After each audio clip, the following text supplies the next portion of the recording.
Yes, sir. What's up, y'all? And today we're talking about the Boston Celtics and what you can expect from them in the offseason in regards to trades, free agency, draft strategy, and etc. So by the end of this video, you will know what Boston's draft strategy is going to be, at least what I expect it to be. My expectations for Boston next year in the playoffs, what they're going to do in regards to contract extensions and contract signings, and who they're going to target in terms of free agency. So make sure you guys like the video. I'm trying to grow this channel. Each like helps, each subscriber helps, so subscribe. I'll leave a link to my playlist of my other NBA videos down below, so check those out if you want. I'll leave a card up ahead, and I'll leave some cards at the end of the screen, so make sure you guys like the video. I'm trying to grow the channel. I appreciate it a lot. So with no further delay, I've been following the NBA for about 2 decades now, so I'm ready to get into this video. We'll start off talking about the contract extensions and signings. So the biggest priority for the Boston Celtics this offseason is letting Jayson Tatum know that they want to sign him to a max contract. So this offseason, Jayson Tatum becomes eligible for a max contract extension. And I think that Boston is going to offer him that max contract. When are they going to do it? Maybe as soon as he's eligible, maybe during the season. I don't know yet. But the fact of the matter is he's going to get a contract offered to him this season.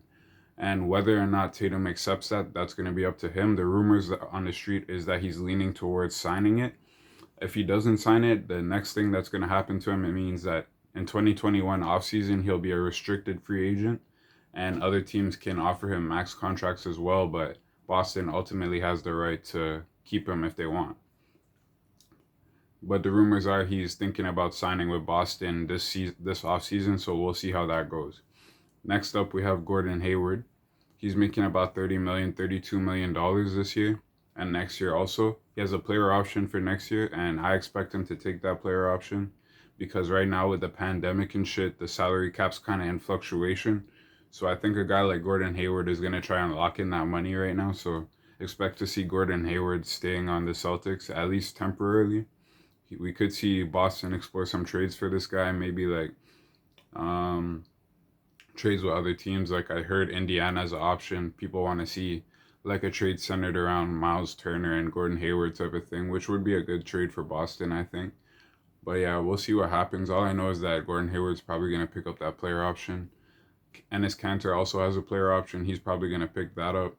Boston has to deal with Taco Fall and Tremont Waters. They're probably going to sign Taco Fall to a minimum contract, or they're going to let him go to free agency and they'll just match. But I don't think too many people will be trying to sign Taco Fall. So I think that Boston will be able to get him for a low contract, like a minimum. In regards to that, there's also Brad Wanamaker. He's their backup point guard. In regards to whether or not they decide to sign him, because he's a restricted free agent this year, it depends on what they do in free agency. Because free agency right now, the team is capped out with Brown. He has a max contract. Walker has a max contract.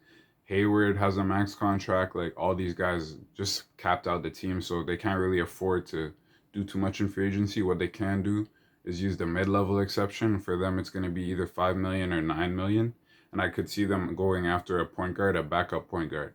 If they can acquire a backup point guard in free agency using the mid-level, then they'll probably let Brad Wanamaker walk.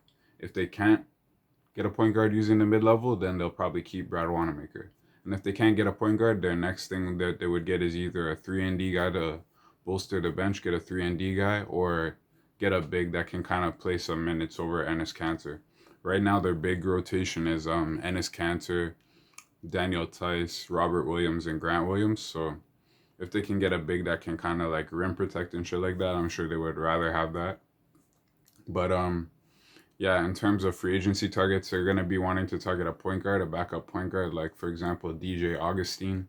DJ Augustine is a rumor that I heard for the Boston Celtics. He's going to be a free agent this summer. So look out for Boston to target him.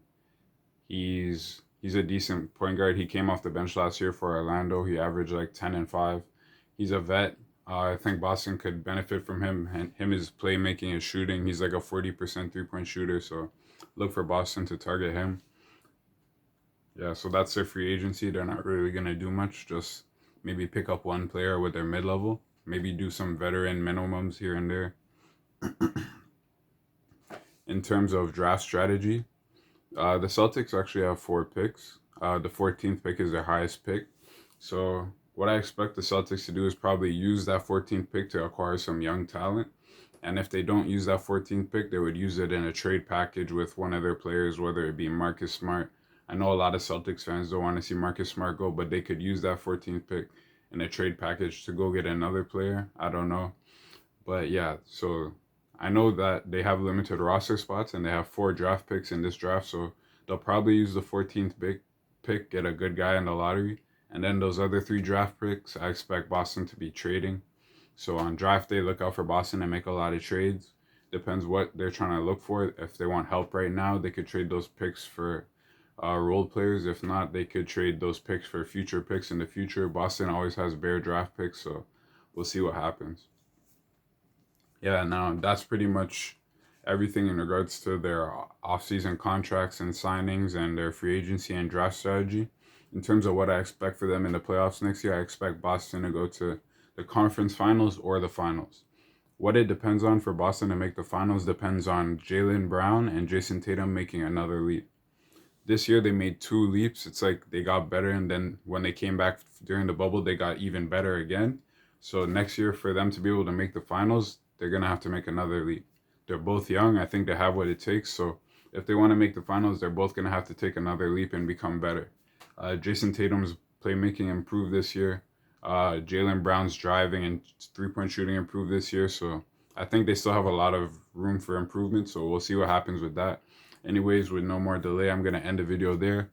Let me know in the comments what you guys thought, what you think the Celtics are going to do next year, who you think they're going to sign, shit like that. Make sure you guys like the video, subscribe. I told you I'm trying to grow the channel.